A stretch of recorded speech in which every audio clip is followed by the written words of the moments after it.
How we doing? Welcome back. Welcome back to the ABCDs of Sports Podcast. I'm your team captain, Samit Anand. Yes. I know it's been quite some time. And you know what? No excuses on that. My apologies. But I am back and I'm excited. Thank you, as always, for spending great quality time with me. We are here for game 19. Okay, a lot to get through, and I'm super excited about this game, and you'll know in a few seconds. First off and foremost, this is the week of June 2nd, 2025, whose summer is approaching. A lot of things always happen during the summer. It's always a lot of fun, a lot of excitement when it comes to sports. So we are in for some wild rides coming up. As always, you can find us on pretty much all platforms: Spotify, YouTube, Apple, you name it, we're there. So please share us and excited that we all get to hang out together. All right, we're gonna get into it because we got a lot to get through, and I'm super duper excited for our new teamman that's coming on. He is a guy that is epitome of a superstar in my book, and I love him so much. So, you're gonna find out why in a few seconds. But first, we have to get to the game plan.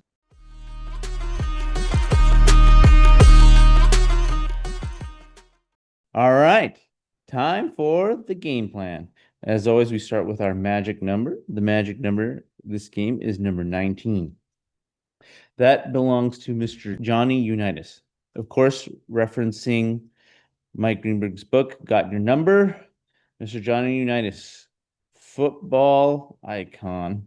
When he retired, he held 22 NFL records, including most passing yards and touchdowns. He was the first ever quarterback to win 100 games, a Super Bowl winner, and the guy that everybody kind of, how do I say it? He was the guy that all our greats like Joe Montana, Tom Brady, they all kind of looked up to and used him as a pioneer. He was the pioneer of when it came to like how a football is thrown. So, uh, Mr. Johnny Unitas, number 19 belongs to you. Okay, now some fun stuff. We are going to combine our games of the week and players to watch, and you'll understand why because it's huge. First off, games of the week, a lot of stuff. We're going to do a quick plug for the Club World Cup for FIFA. So I know a lot of you know about the World Cup, where all these teams come every 4 years from all over the world in terms of country, national teams representing them, and they play for a big trophy. Well, FIFA has decided to do a similar version, a very big, long, expanded version. It's not the first time they're holding this tournament, but a big, long version of it in the form of the Club World Cup, where the greatest club teams like Real Madrid, Manchester City, the teams, that are within leagues, the best teams in all the soccer leagues around the world come together to play and try and vie for a trophy. Yes, Real Madrid is playing in it. Manchester City is playing it. We have some MLS, Major League Soccer representation in the form of Inter Miami with Lionel Messi, which, is always super cool and amazing to watch him play. Also representing America, we have Seattle Sanders. And just this past weekend, in epic fashion, we had LAFC, Los Angeles Football Club, win a crazy extra time nail biter to qualify in this game, in this tournament. They called it the most expensive game in CONCACAF club history because it had a lot of money online, but it was super cool to watch. And now they get a chance to put their imprint on a global stage, and they did it over big Liga MX Mexican League rivals. Now, another fun, cool stuff that's going on. Starting June 4th, this Wednesday, we have the NHL Stanley Cup Finals. We have a rematch from last year. The Florida Panthers, the defending champions, take on the Edmonton Oilers. Edmonton has the hopes of a whole country behind them, Canada, who have not won a Stanley Cup since 1993. Woof, 30 plus years. So they are hoping to break the streak. Um, with them, they got Connor McDavid, probably arguably the greatest player in the planet right now. The guy is so fun to watch. So fun. We've talked about him several times. Well, he's captaining his team. He's obviously probably the front runner for the playoffs MVP for his team, and he's trying to lead Edmonton back to the promised land. Standing in their way, the defending champs, Florida Panthers, and their player to watch, Mr. Matthew Tkachuk. He is a guy, he's one of those that you hate to play against him and you love to have him on your team. Kind of like we call a gnat. Yeah. He is so fun, so gritty. He really personalizes what the Florida Panthers are about. A lot of hard work, determination, and just very pesky. It should be two totally different styles, but it's going to be a lot of fun to watch. On the other end, we also start off on June 5th, the NBA Finals, the championship of the world at stake in the world of basketball. Super cool and fun. We have a surprise team in the Indiana Pacers, led by Tyrese Halliburton, probably the guy who I think is the new quote unquote villain of the league. I mean, and he's embracing it full heartedly, where he doesn't care what anybody thinks and feels about him, but he's gonna go up, put up, and lead his team to try and win. They weren't expected to be at the spot, but they beat some pretty good teams on the way, and they did it in a pretty fun fashion. They're fun to watch. Standing in their way, the team that had the best record in the regular season, the Oklahoma City Thunder, led by the league MVP, Shea Gilgeous-Alexander. This is a guy, a rising superstar. Is a superstar, yes, but now he's trying to put himself in that level of like elite, the top, 5, 6, 7. He's for sure top 10, but even like top 5 if he wins this to in terms of being the best players on the planet. So both teams going for their first ever championship. Uh, two different styles. The Indiana Pacers are a very high flying team. Oklahoma City Thunder, they can match you punch for punch, but they also have a very suffocating defense. Oof, I don't know how it's gonna go, but it's gonna be crazy, crazy, crazy, crazy. All right. I guess I gotta give some predictions, don't I? All right, I'm gonna put some predictions out there. I'm going to say that Edmonton Oilers in the Stanley Cup Finals break the streak, bring the cup back to homeland in Canada, and they'll do it in 6 games. And they'll do it on home ice in game 6. Yeah, and it's going to be the wacky, crazy celebration. And on the NBA side, I'm going to also pick in game 6 games the Oklahoma City Thunder. I think they're just too deep, and their defense is so suffocating. Offense wins games, but defense wins championships. In OKC, Oklahoma City Thunder definitely have the better defense, I think. I mean, they really put the clamp on some great teams on the way. And if you saw them in the conference finals, oh, it was like, it was not even close. It was just they made it look so easy on the defensive end, and then it led to a great offense, and they look like a championship team. Okay. All right. Thank you so much. And now let's welcome in our new teammate.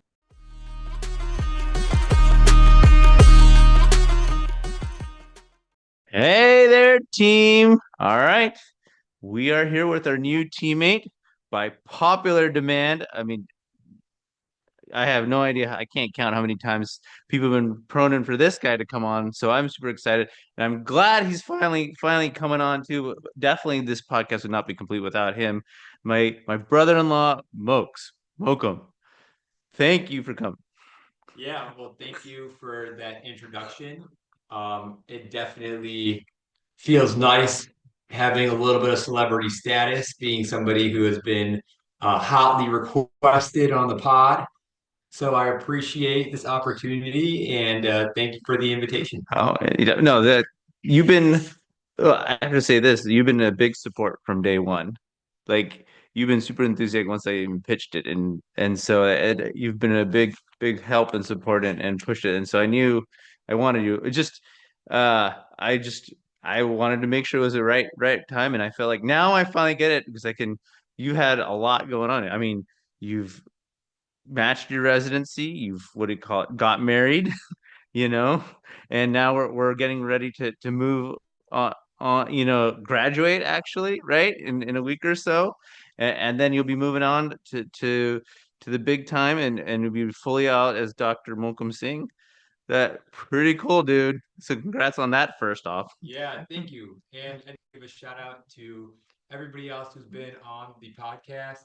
Um, beforehand, it's been great getting to hear your stories and kind of hear how sports have either shaped your perspectives or how, it's really, how you've really interacted with sports throughout your childhood or even to adulthood. It's been fascinating. So I'm again grateful to be here and happy to be able to contribute to this great community that you're forming. Thank you.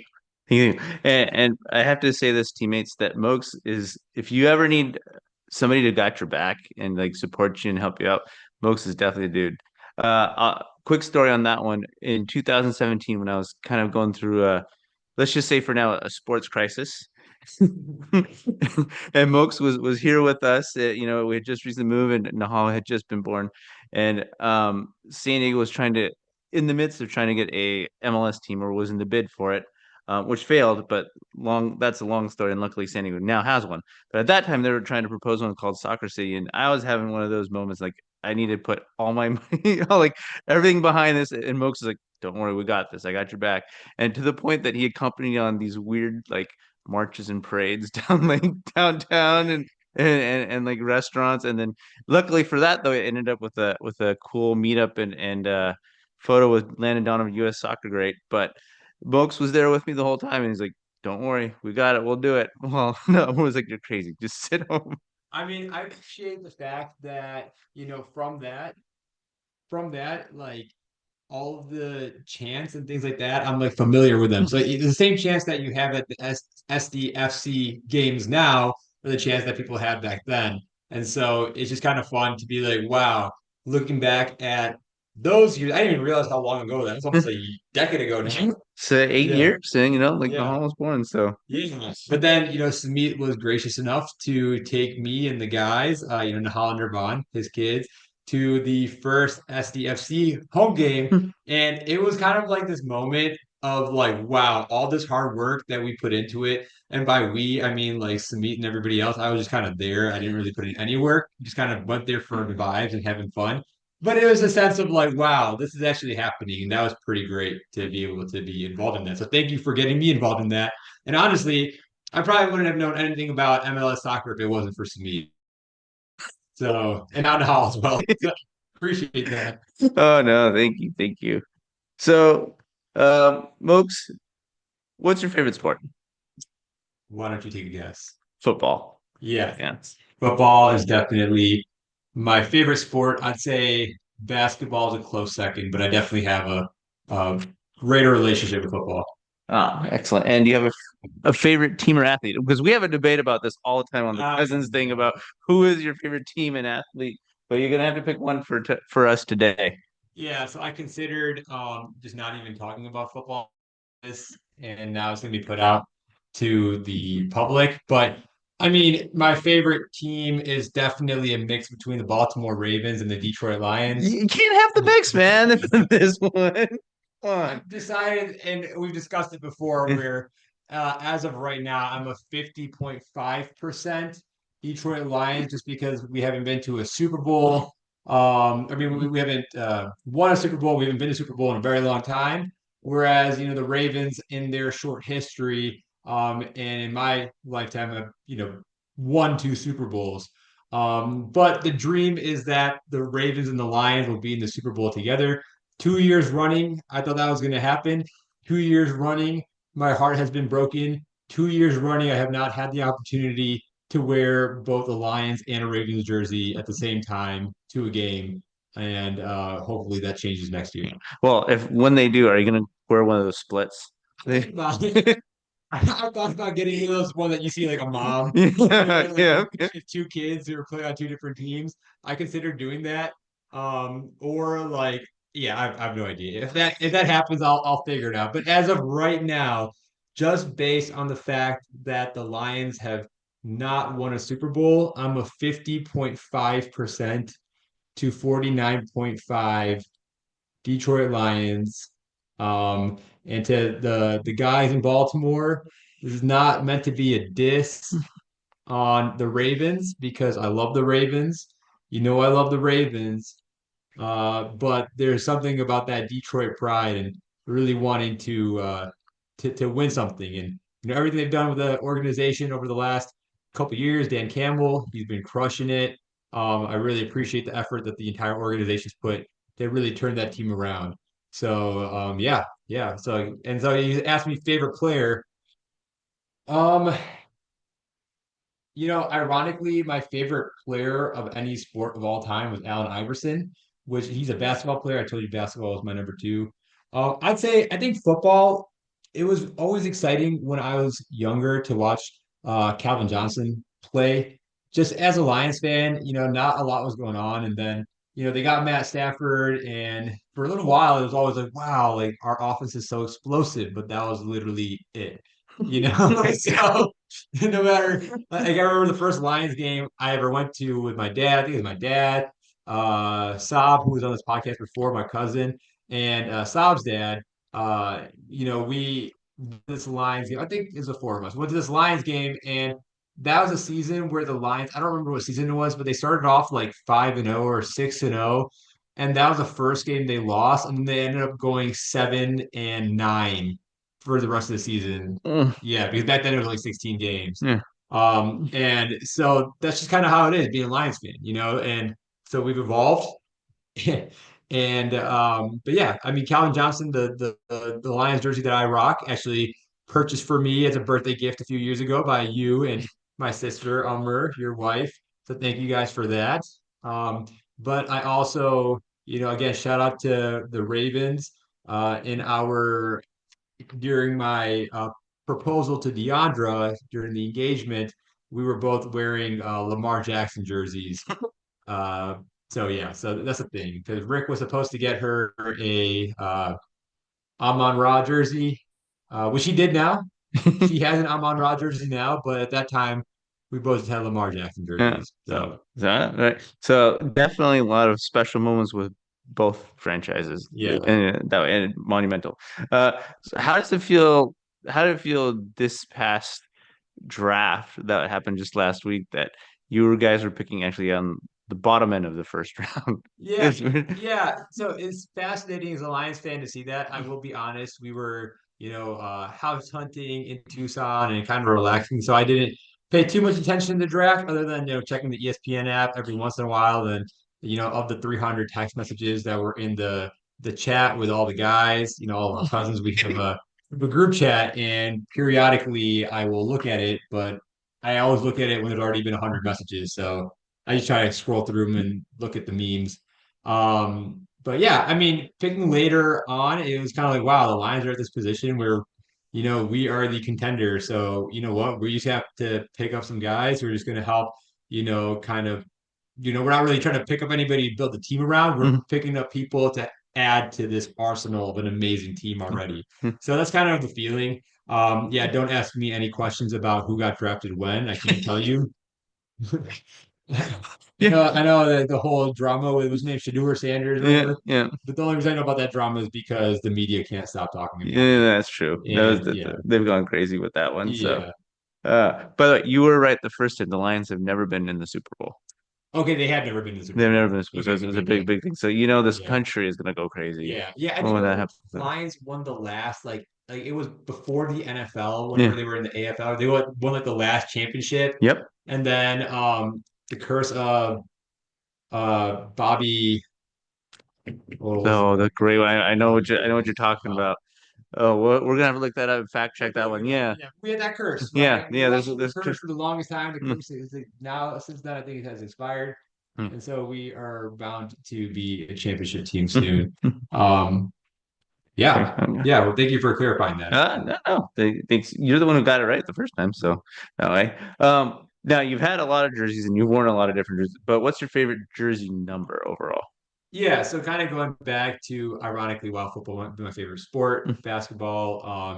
When I was a kid, so elementary school, and definitely basketball was my favorite sport. I actually didn't know a lot about football until I played football, started playing football in seventh grade. Mm-hmm. Um, I remember actually my coach in ninth grade was trying to like motivate me to be a better defensive back and was like, "Who's your favorite player? Like, try to emulate your favorite player." And he thought I was going to say some like, defensive back. And I think I said like LaDainian Tomlinson. He's like, "Hey, what? Like, what? Who's your favorite defensive back or defensive player or something?" I'm like, I have no idea, honestly. So I really didn't, get into football culture until a lot later. But so yeah, so that being said, number three, Allen Iverson. On the football side, I used to really, I was, he's come around now. I know he had a little bit of a rough spot there, but Michael Vick used to be really fun to watch when I was Mm-hmm. little. So number seven was also a jersey number I liked. So most kids in that era, that number three, number seven, those were like always the best numbers to have. Football, everybody wanted to be number seven. Basketball, people love number three. But for Mm-hmm. me, it was AI, and then also Mike Vick was just exciting to Yeah. watch. Oh, and those are both great numbers. I mean, those translate on all sports. Like Yeah, you pick yeah, that number in any sport, it's gonna be a yeah. great choice. So you played football in seventh grade, but that was your first time, but you played basketball before that. So basketball was your first exposure to sports when you're young? No, it was definitely soccer. Oh, okay. My parents definitely enrolled me in soccer. Just growing up, again, I had no idea what I was doing. My mom likes to tell a story that I was the kid on the field who would just be like making friends with the other team instead of like actually playing the game, or like I'd be like kind of playing with the grass instead of paying attention. So that was the kind of player I was. I was just there to have a good time, be on vibes, like I said. Basketball was more just fun because I think the Girdwater kids, like, we Hmm. always used to play basketball together. We would play football together, either at each other's houses or whatever. And basketball was something that was easy for you to play, like just to shoot around, right? Like you Yeah. don't really need somebody else to play with. No. I also remember, I think my sister was the first person to teach me how to shoot a basketball, and she taught me how to like shoot a basketball with like a W. My hand's like a W, and you like launch the ball.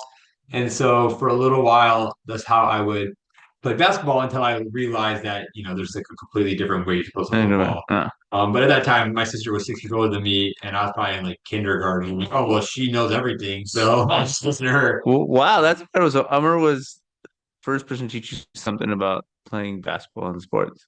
Yeah, That's pretty and just like shoot a yeah. basketball. Yeah, like we would have like in our growing up, we had a basketball hoop in, if I recall, in our backyard in our old house, like that was attached to the deck. Hmm. Eventually, we had a hoop that was on our driveway, Hmm. but that was the first one we had, and I just have like this vivid memory of Umber teaching me how to shoot a basketball, making a W with my hands, shooting it, and then like a couple years later in like gym class, my gym teacher's like, that's not the best way to shoot a basketball. And that's when I realized that Umber does not know everything.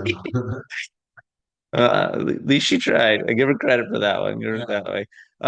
So what role did sports play for you growing up? Yeah. I think for my parents enrolling me in, swim classes, soccer, that was kind of like what everybody did. When I was in elementary school, I actually, basketball was big, but I always wanted to play hockey. So I didn't actually like, want to play basketball, like be on a team or anything like that. But like hockey, I wanted to be on a team, but you know, child of immigrants, hockey was a very expensive sport. And so, my hockey would be like we played roller hockey in the backyard. So for me, sports was a lot about just a way of just getting out there, making friends, and just like playing games and having a good time. Mm. Like I said, it was a way for me to bond with the other guys at the Gurdwara. And then it was a way for me to bond with the kids in my neighborhood who I was growing up with. Hmm. So that's kind of where sports was. And when it came to my soccer career was cut short because, you know, after 9/11, a lot of like face discrimination based off of our identity. And I Mm. just remember, I think I was in fourth grade, and I had a coach who like made a comment about if my dad was like Osama bin Laden in fourth grade, and I didn't really know why he said something like that. He's like, "Is your dad Osama bin Laden?" I'm like, "Why did he say that?" Like it didn't really make any sense to me because I was too little to really understand that he was being like racist. But when I told my parents about that, my parents were like, "Oh, hey, like okay, well, we're gonna pull you out of that because that's Yeah. not a good environment to be in." No, and that's really Yeah, sad. I mean, yeah, and like for a guy who's like assuming, I mean, a coach, whether he's paid or not, but like, somebody who's teaching kids, right, and coaching kids, like, why bring something that yeah. into that? That's just not. I don't even Well, remember the context of it, yeah. but I'll tell you what was great though. That happened, and I was on like a rec team with a bunch of my classmates from elementary school. Yeah. And I still remember, after not going to the next practice, one of my classmates, his name was Tyler McGuire. I still remember this because Tyler, he literally came up to me at school and he's like, "Hey man, like, where have you been? We miss you on the field. Like we miss you on the soccer team." And that's what I meant by like, sports was a way for me to bond with my peers Hmm. versus, what, this coach said something, but the fact that like, I was never a great soccer player. I don't think any sport I played organized, I was, like I said, I was the one playing in the grass, like making friends with other people on the other team, but I was out there and I was having fun with my friends. And so, you know, unfortunately, soccer got cut short because of that, and I never went back to soccer. But then I started playing like rec basketball for a little while. Hmm. Seventh grade is when you have the opportunity to play sports. Where I grew up, Hmm. I'll an actual organized team through the school. So I played football because everybody was playing football, Hmm. and so I was like, all right, I'll join football too. And then I tried out for the basketball team. I didn't make the team in seventh grade. Tried out again in eighth grade. Didn't make the team. And I was like, all right, whatever, I'll play football. So that's how I ended up. See, if I might like, I have no rhyme or reason for like. It was just more of like circumstance presented itself, and I just kind of went with that. You just kind of rode that. But it was always about not necessarily the sport, but just getting out there and making friends and just having fun. That's what I enjoyed about it.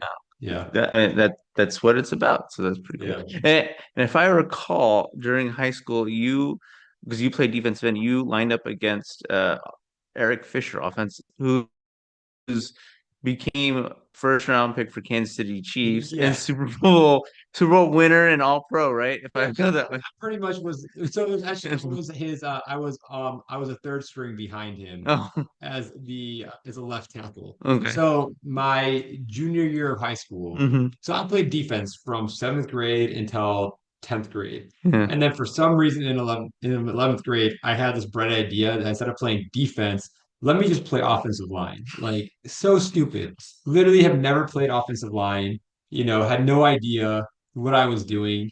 And yeah, but the cool thing was being able to be behind Fisher. And obviously now I think he's retired now, but Yeah. like he was the first overall pick in the NFL coming from Central Michigan. And so yeah, it's cool. And I like to joke that, I was literally just, right behind the first round pick Yeah. Hey, in the man. NFL He draft. he would have never gotten to where he was if it wasn't for you, right? Someone Behind had over to there. hold Yeah. that pass. Someone Yep. had to hold that pass that he had to hit on, you know what I mean? So that was me. Yeah, that was pretty much it. Yeah, again, I was never really like that prolific of a player in high school. I think I look back at it now, and I think my athleticism definitely developed more when I was in college or Hmm. even after college Hmm. compared to when I was in high school. Partially because one, again, like I didn't take these sports as seriously as my other classmates or my other friends did who were really into it. Number two, again, like I'd come home, the culture at home wasn't really, my parents weren't like that big into sports. For them, it wasn't like, oh, I would, like if my parents came to the game, that'd be great. Like my mom came to a lot of games. A lot of our games happened on Fridays, but there's also Gurdwara on Fridays. My dad had to go to Gurdwara. Yeah. My game was kind of a second thought. So there wasn't as much of like an emphasis. Whereas I remember, like my friends' parents would be at the game, Hmm. or like even now, like Nahal's got a game, and if everybody can make it, we're all going to Yeah. his game, right? Yeah. So I think it's like a little bit of a different culture. Hmm. And so at home, the focus was less on the sport, like developing the sport, and more of like, hey, it's good to play sports because it's a good way to get exercise, good way to get out there. Um, with football, my parents, especially my mom, didn't love that I played football, especially because I did get a few concussions. But at the same time, they always let me do it because they were like, okay, he does enjoy it with his friends. So yeah, Hmm. yeah. Again, it's about hanging out for me. Yeah. Okay. Now, was there a time that sports got you through like a tough time? I think, more so in college, Hmm.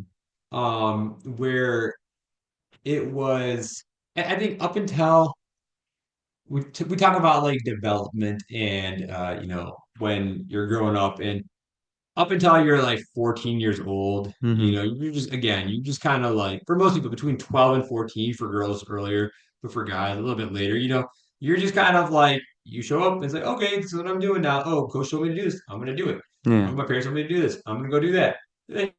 Period, when you're a teenager, preteen, going into teenage years, where you start having this like, wait a second, this moment of thought of like, well, why am I doing this? Why are you telling me to do that? Hmm. Things like that. And, that kind of manifests up until, you're in college. And a lot of people, including myself, struggled with the adjustment going from high school to college. Not so much of like the social adjustment or being able to be functional, Hmm. but more of like you have a lot more freedom. And I moved away from home and, I wasn't doing well in school. I was doing, things that distracted me from my academics. However, one thing that was always something I looked forward to, no matter how down I was feeling, was like my intramural sports. Hmm. So whether that was like playing intramural soccer or intramural basketball, whatever, playing pickup football games was always kind of like a highlight. Something that like was like, okay, I want to be there for that. Even going into, like grad school, then going to medical school. In medical school, we have like our intramurals, things like that, like every sport, every opportunity, whether it was volleyball, football, just love getting out there, soccer. I found out more so maybe because I've conditioned my mind and my body that like just being active kind of helps me cope. So it's less about the specific sports and more about just getting out there and playing the sport. Hmm. And again, it doesn't even matter if I'm good or not. I definitely learned in college how to be a little bit more focused on a sport versus, in like even, high school, middle school, where, again, I'm a kid just like, I remember I wrestled in eighth grade. I'll give you this example. I wrestled in eighth grade and my coach I forgot how this came up in conversation, but I think he told my parents that like I was just like way too friendly to wrestle. He's like Mohkam's like he's such a good guy, like he's so kind, Hmm. but like he doesn't know how to get like angry on the mat. And same with football. I never understood what it meant to just get like really angry. Hmm. But the issue is that, the anger that teenage angst that I might have felt instead of being able to challenge it into the sport, I would take it home and deal with it in ways that weren't great.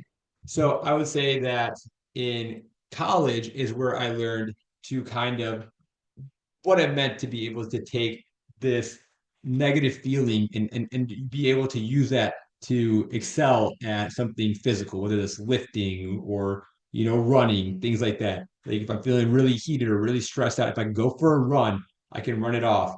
And if I need to talk about it, I can talk about it with more of a clear head as well. So that's kind of where sports has influenced me. And I remember when Nirvan was having a little bit of a tough time and he was feeling a little upset and he had just started soccer. And I was like, dude, like take this, like take that feeling that you're feeling right now and go let it out on the field. You go balls to the walls on the field. I know he has no idea what I'm talking about right now because he's only He's like only 5 5 years and he's old. like, what? But I hope that maybe one day it'll click for him Yeah. other than it clicked for me. Yeah. Because, especially when you're a teenager and you're dealing with a lot of these issues, having positive coping mechanisms and outlets is so important.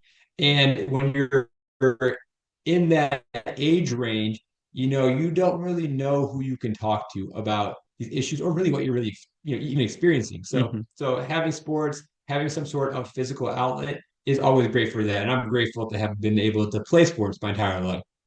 Yeah, Yeah. dude, that's powerful. That's a lot. That's amazing. Yeah. I Yeah, told you, don't ask me about stats. Don't ask me about names. I can talk about this stuff. yeah, Yeah. this is so true. Yeah. And that's the was and positive, right? It's you hear so many times about these athletes how they use the what do you call it, the court or the field as their therapy, as their escape, and a way to ground things and channel stuff. Uh, just like on the last episode was with the with Darren, that how he said like him going out and hitting 18 rounds of golf. That's that's his therapy for him, right? This Yeah. is that way. Like anything, no matter what, he has that. So that you touched on a very important part that sports people forget about and how it can be used for as a positive. Yeah. So thank you for sharing that. Yeah, definitely. Yeah. Do you have a favorite sports moment that you've watched? Yeah, definitely. So kind of the contrast Mm, to actually playing sports. mm, I think, watching sports, going to games is always fun too. mhm, Just because I guess for me, it's more about the camaraderie and everybody in the stadium having this like interest in, the same thing in that moment, no matter what is going on in anybody else's lives, where they come from. When you're in that stadium or you're cheering on your team, like you are all just equal right there. There's something very wholesome about that. mhm, And I think some of that, goes back to being at Michigan State, where definitely one of my favorite moments was I want to say it was Michigan State was playing Wisconsin, and either it was like, you know, Big Ten championship, or if we won that game, it was between us and Wisconsin, who was going to be the Big Ten champion. And this was like Kirk Cousins. He was maybe like 40 yards away from the end zone. We were down, and he just lobbed up this Hail Mary, and nobody had any idea like who caught the ball because it was just this like group of people in the end zone, and then the refs signaled touchdown Michigan State with time expiring, and the entire stadium just went crazy. And one thing about East Lansing and Michigan State is that when there's a championship that's been won by any of the sports team, more predominantly basketball and football because those are the big ones, and they win a championship, you burn couches. What for couches? So I don't know if they'll do this. I feel like they probably do, but that's the thing, you can couch. So I remember, I think with that game, I still, again, so Ummer has bought me a lot of my clothing over the years, Mhm, being my big sister. mhm, But I had this Michigan State sweatshirt that I refuse to throw away. It's like literally peeling and stuff like that, but it's still got like burn holes in it from a couch burning in East Lansing. So it was just like those moments, right? Like literally everybody's going crazy. It's the middle, it was like an evening game. We go back to Cedar Village, is like the apartments that are like the closest to campus, and we're all just partying, celebrating, and burning couches. And like it's just, yeah, you just burn couches. And I still remember like cheering so hard that my glasses flew off my face in the middle of this crowd while we're burning a couch. Like luckily somebody saw them fly off and picked them up and handed them to me. But yeah, yeah, I'll show you next time I wear that sweatshirt. I mean, I don't really wear it unless I'm like working out now because yeah. it's like completely, it's so old, and but it's a great sweatshirt, and I will never throw that away because of that. But yeah, that moment, I remember my buddy from high school, Ryan Fabian, Mhm. came to the game with me. Shout out to Ryan. And we were at this game. It was so cold. He hadn't been to a Michigan State game. He was visiting from Oakland University, and yeah, Michigan won. It was a great way for him to like see how hype Michigan State and East Lansing is coming to visit as a student. Yeah, no, that was a great, yeah, probably one of my favorite moments. No, Yeah, that's pretty incredible. yeah. And but if everybody burns couches, where's everybody gonna sit?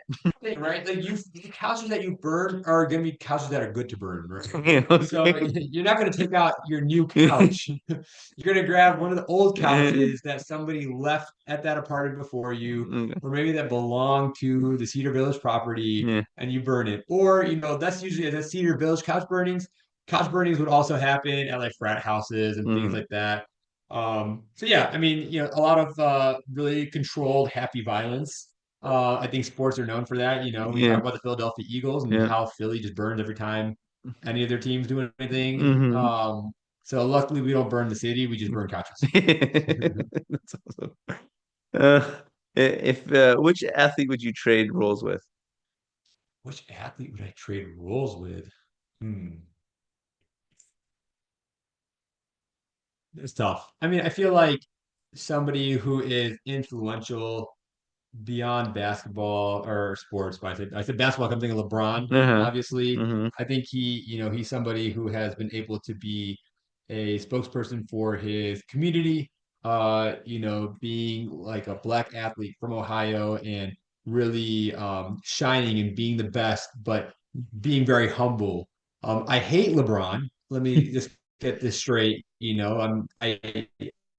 I hate him as an athlete, as a player. He's never been on a team that I like. I hate the Cavaliers. I hate the Lakers. You know what? I didn't mind Miami while he was there, but then they got Shaq, and I hated Shaq because he was on the Lakers before, right? You get Shaq. Yes, Yeah, they get Shaq. Yes. they did get Yeah, Shaq, but that right? was before LeBron. But that's before LeBron. Never mind. But because of Shaq, I hated Miami before he got there. So I've never liked any of the teams he's been on. But at the same time, when I was little and I'd be playing 2K, I always put LeBron on my team. You know? So yeah, yeah. So I think just LeBron or other people who are willing to, stand up for what they believe in and really be, upstanding individuals. I'm trying to think of other people right now, but like he's just somebody I can't think of anything that he's done that's negative. He's just a really positive influence on literally anybody who's looking for someone to look up to. Great role model. Yeah, I mean, he's done a lot of charity work, right? Like way Mhm. back in, Akron, he's helped build a new gymnasium for his high school. He's created a whole charter school that is sets up and has like great graduation rates then with a lot of kids pretty much going to college, and he's Mhm. helped set up their tuition that way. So Yeah. there's yes, he's despite all the superstardom and all the pizzazz there, he does a lot of good charity work Yeah. behind the I scenes. think So it's football. An example I can think of. I think JJ Watt also okay. does a lot of charity Yeah, work. no, Like, JJ Watt. yeah, If we remember what it called, how much money JJ Watt set up for hurricanes, right, when he was in Texas and Houston and all this stuff and the power outages that was going there, yeah, right? He set up within like weeks, set up like millions yeah. in Wow, donations, yeah, right. Like yeah, he's a great philanthropist for sure. yeah. Yeah. So I didn't really, one story that I don't know if you know about. You probably do because you know everything about sports. But I don't I know didn't know about about this until today, that. and fact check me if this is wrong. But I didn't know that Najee Harris grew up actually in kind of. So I saw this morning on Instagram, and Najee Harris actually came from like a pretty torn background where he was abused as a child and actually lived in homeless shelter growing up. And when he had his draft party counter to Shadur, he actually held his draft party at the homeless shelter that he was at as a kid. So I don't know if you knew about Well, that. I did not know that, I but didn't that's know pretty that either. incredible. So Yeah. I need to look into it, but I feel like Najee Harris is probably also one of those guys who probably like gives back, and Oh he yeah. seems like Yeah. I always draft him every year. It's the first year I didn't draft him because I'm always like, oh yeah, he was great in Bama and like he's gonna do great, but like he never, maybe he'll do better next year. But as a character of an individual, for Yeah. him to go back and be able to be with those kids and that's his draft party. I think it speaks volumes of like the kind of person he is and really going back to where he came from. I appreciate those kinds of stories. Yeah, no, it's been always been good. I do know he's big on Flames, but I didn't know about that about his draft strike. Just for our casual teammates, so Najee Harris, he was drafted years ago, like 5, 6, from Alabama to the Pittsburgh Steelers. A lot of great stuff there. He got released this year, but now he's a Los Angeles Charger. Uh, so Yeah, yeah, it should be a good time seeing yeah. him. Yeah, Although he drafted a couple of running backs, so he's yeah, gonna, and offer him a but I mean, he's one or two he's now. gonna, Yeah, he's the thing is with him, and it's just what happens with Pittsburgh. I say in general, that's my thought process. Pittsburgh, they draft high quality talented people, but then Mhm. they run them to the ground, Yeah, right? Like the first 2 years over there, like he was just worn out. They just Yeah. kept feeding him the rock. So that at some point that catches up to you, and especially for running back, like all that pounding. So it's kind of hit him up a little bit Yeah. last year or so. Yeah. If you were commissioner for a day and could change one thing about any league or sport, what would it be? So for all the listeners out there, right before we started this interview, I told Samit that I don't want him to ask me that question. And I And said, he yeah. he said, I was like, let me think about it. He's like, no, you're not allowed to think about it. And then he literally started recording. So if I could change any rule. Um Or anything. It doesn't have to be a rule. You can say, hey, you know what? I don't want the Detroit Lions to be in the same color as they are. I want to switch their team colors. You can do that. well, I appreciate your came to my inability to answer this question. We could just sit here silently for the next 10 minutes. Okay, if I had to change any rule, Mhm. um, I feel like I want to figure out a new scoring method the NFL. Mhm. Like some way where traditionally a touchdown is 6 points and you have a PAT, which is Mhm. 1 point, 3 point for field goal, 2 points for a safety, 2 point conversion also is a thing. Um, I just feel like there needs to be a better way to do this. Like they moved the PAT back a few years ago because Mhm. it was like, okay, it's like literally a chip shot, everybody can make it, Yeah. which kind of, made it more competitive, Mhm. that extra point, which made the 2 point game a little bit more, valuable and competitive, especially being like a Lions fan, doing that. And but yeah, I get something with that. Something to make like the scoring make that kick worth not more points, but like make it. I have no idea what I'm talking about right now. No, you think about the points after the touchdown, the PAT. Like just change that a little bit. Even know. I don't even know. Or like You can switch it up. You can have a request that hey, you push it back for like 50 to like the 50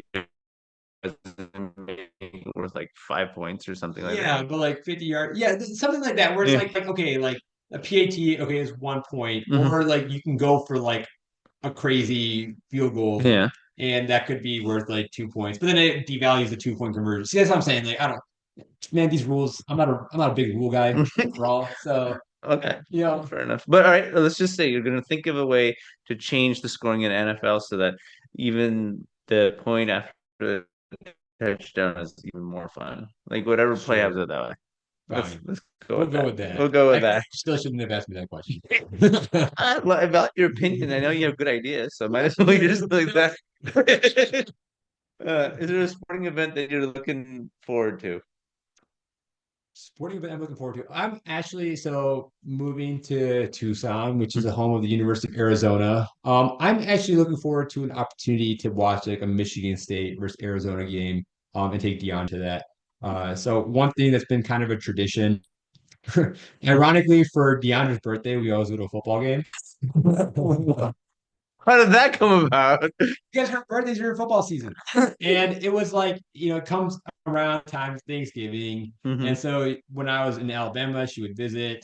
And like one year, the first year we went to Charlotte and watched a Panthers game. Hmm. And then the next year we went to um Ole Miss, Mississippi. I forgot what city it's in. But we went to the old. That's in Is it Mississippi. Mississippi? I'm Yeah. trying to remember the name of their city. Oh, it's Oxnard. Is it Yeah. is it Oxnard? It's Oxford, Oxford. maybe. Thank you. Yeah, I Yes, think right. Oxford. Yeah, Yeah, it is. Oxford. Yeah. Full disclosure, definitely not a huge Ole Miss fan. I thought they were kind of cool. Their uniforms and their stadium's cool, but definitely if I had to pick an SEC team, I'd roll Tide. Um, Sticking with Alabama. I well, mean, a lot of I lived there. I lived there, yeah. right? And like, what? I'm supposed to root for Auburn? Like, come on. No. So, or Georgia? Like, are you kidding? No, like, yeah, I hate Alabama, but if I had to pick an SEC team, it would be Alabama. Mm. I hate the SEC. Let's just make this very clear. Mm. Like, with a passion. It's almost like a LeBron thing where, like, I hate LeBron with passion by respect him. Yeah. I hate Bama by respect him. Anyway, so yeah, we went to Ole Miss versus Bama. Bama won that game. That's kind of cool. going back to the Panthers game, that was Cam Newton's first game back. And it was pretty hype because they played like, like I'm coming home with like Oh, him coming out, and there's all hype, and then they lost. oh man. Luckily, Bama won. And then the year after that, we went to a Jaguars game, hmm Jacksonville game. That's cool. That's a really cool stadium. hmm Jacksonville, and really cool city. I'd never been to Jacksonville is actually a pretty cool city. Charlotte, also a beautiful city. Oxford, the whole state of Mississippi, can't recommend it. You just checked it off the list to hit the 50 states. Yeah, someone called me Alibaba because I was wearing, it's just like, why you gotta call me Alibaba, man? I mean, I was wearing my Alabama jersey and a red turban. And Yeah. I obviously wore a red turban, like the biggest, reddest turban I've ever worn in my entire life. Mm. My bug was just so bright. And all the Bama fans loved it. I remember like some old guy, like I went to the bathroom, he's like, oh man, I'll never forget him. But someone said something like that. So after that, I was like, oh, I Yeah, don't yeah. like Mississippi. It was weird. We can talk about that some other time, not on the pod, but Okay. the experience in Mississippi. And then this last year, we went to the Lions versus the Texans. And Rick, your first podcast, Number five. Game five. number five. Oh, he's Game game five. five. Yeah, Rick was it's game game five. five. Oh, Yeah. One was me. oh yeah. Game Game five. five. Yeah. In my head, for some reason, I'm like that Rick one. When I was listening to Rick's podcast, hmm the reason it's like first of all, it was like Rick and Yeah. hearing his perspective, but also I was actually hiking in Utah. I was doing my rotation at the University of Utah at Mm. the time, and I just remember listening to it while I was hiking, and I was like so like into the podcast that I accidentally like, went off trail, and I was like kind of hiking the wrong way. The sun was setting, and I was like, "Where am I?" There's nobody around. I'm like, "Shoot, I hope there's no like mountain lions or bears." Anyway, so yeah, because I was just like so into that, like listen to that podcast. But Rick was also there with our friend Ravi. And I think Ravi was there. Yeah, he was there. Mm. And it was cool because Deandra and me and we had really good seats. Obviously the other guy they had better seats than us. But ironic, they were literally just like 10 rows ahead of us, so we could see the back of their heads and they'd be cheering. And this was in Houston, It was Texas, in right? Houston, yeah. Yeah. Yeah, Okay. yeah, yeah. Deandra's birthday, always a great time. Uh, All these football games. And so yeah, so it's kind of become a tradition. And and I would love to take her to a Michigan State game. uh-huh. And being at the University of Arizona, that'd be really cool if they're ever on the schedule. I don't really know. I would have to check. Again, I don't know the schedule at all. Yeah. No, I Um, think they're the ones. I think U of A is in Big 12. are they going to Big 12? Yeah, I Yeah. wasn't sure if they were Yeah. if they were going like Big 10 or Big 12. Big Yeah. 12 would make more sense for them. Yeah. I think they're Big 12. Yeah. So okay, football game might not happen, but like a basketball game, there's a chance that they go Why to not? basketball. Yeah. I mean, and both of those schools are more known for their basketball than their football, right? Yeah. Right. Yeah. Well, Yeah. especially U of A. Yeah. No. Yeah. Same with Yeah. MSU right now. We Yeah. just had a little bit too much turmoil when it comes to football Mm, ever since D'Antonio retired. you know. Yeah, no, that'd be cool. Looking forward to that. Obviously, I think when we got like World Cup and all that good stuff, and the Olympics coming to LA, hmm and that'll be fun because that'll be like the family. Hopefully, I'll have time off and be able to come and hang out with everybody. But yeah, yeah, that's what I'm looking forward to. Yeah. Cool. Excellent. All right. Well, we've come to the part that I like to call crunch time. Oh, good. Right? Yeah. Yeah, yeah, I know you know it because you've been listening. So it's this rapid fire of questions. All right. All right, just the first thing that pops in your head, just tell me what you like, okay? Okay. All right, coffee or chai? Espresso latte, not that milk. Fair enough. I should have guessed that. Uh, suit or Shervani?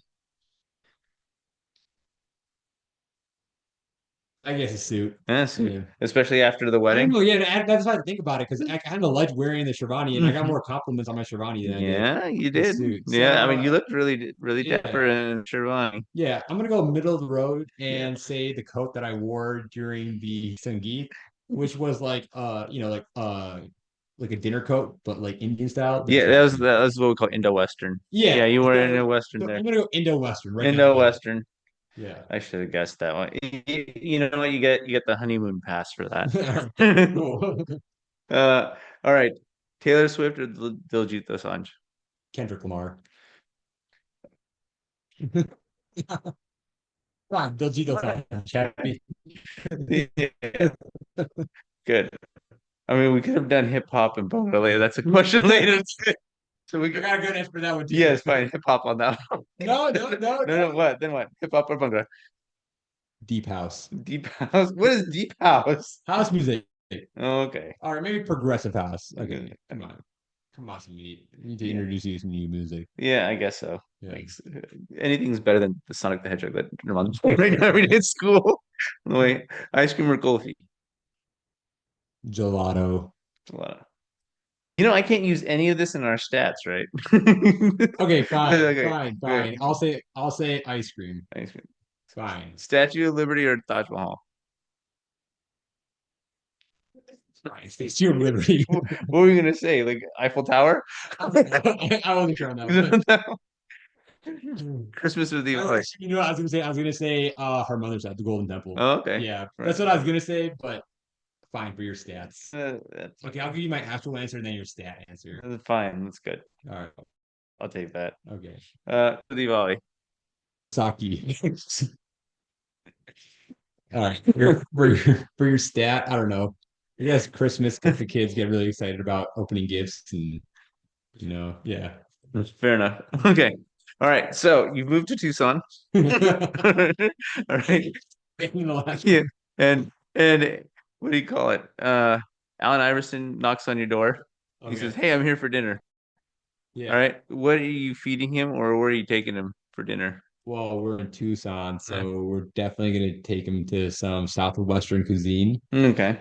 Where that would be, I'm not 100% sure right now Mm-hmm. because I've only eaten at like six different restaurants in that 3 day period, but also don't remember any of their names. Okay. Well, what if he was not in Tucson? It was anywhere else. Probably Chipotle. Okay, I figured. That's my go-to. Yeah. It's healthy, filling, delicious. I could probably eat Chipotle every day.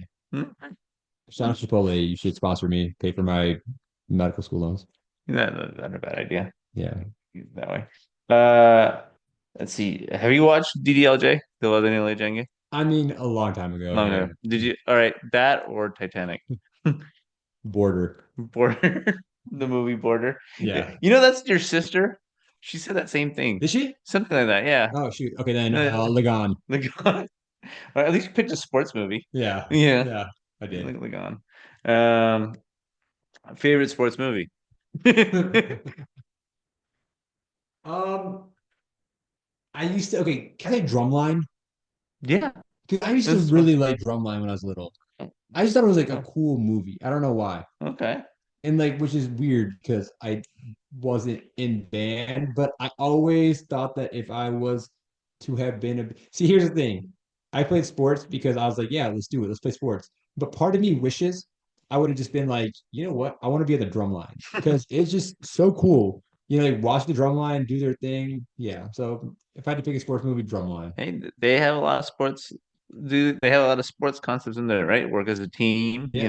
like help each other out, be supportive. Yeah. So uh, I can totally understand that. Yeah. Okay. I also liked what was that one movie?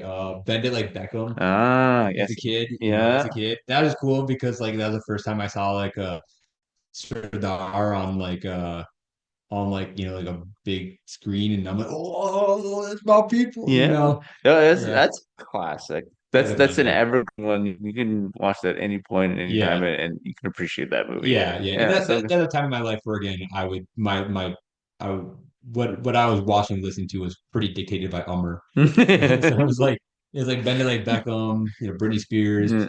And then, I got a little bit older and I realized that I could have my own taste and things. But that was a good movie though. Yeah. Great Okay, lessons. Yeah. that way. Well, folks, thank you so much. Thanks for staying up late. Yeah. And this was a lot of fun. Appreciate it. And long overdue, but definitely special. Yeah, well, thank you for having me. And I'm sorry it got late because we were so full disclosure, the guys were getting ready for bed and like mom who comes into the house and it's whoa. So my bad for No, dragging no, them no. out It a was little the bit. they were in the mood. They were not. They were just what do you call it? It was gonna be regardless whether you were there or not. They were really pushing the envelope in terms of getting that. They're like, oh, they probably already like Yeah, an hour or so yes, in. no, they were Uh, really pushing. They're telling the hall, "Hey, time for go to bed." It's like, I got one more game in me real quick. Oh, I can't. Well, I didn't get any playtime because all my sports is like take 5 minutes and 5 minutes turns 10, 10 turns to 15. You're just like, ah. Yeah. So no, it worked out. That way, go. All right. And to all our teammates out there, thank you again for listening. As always, good game, good sportsmanship, and lots of love as always. Go green.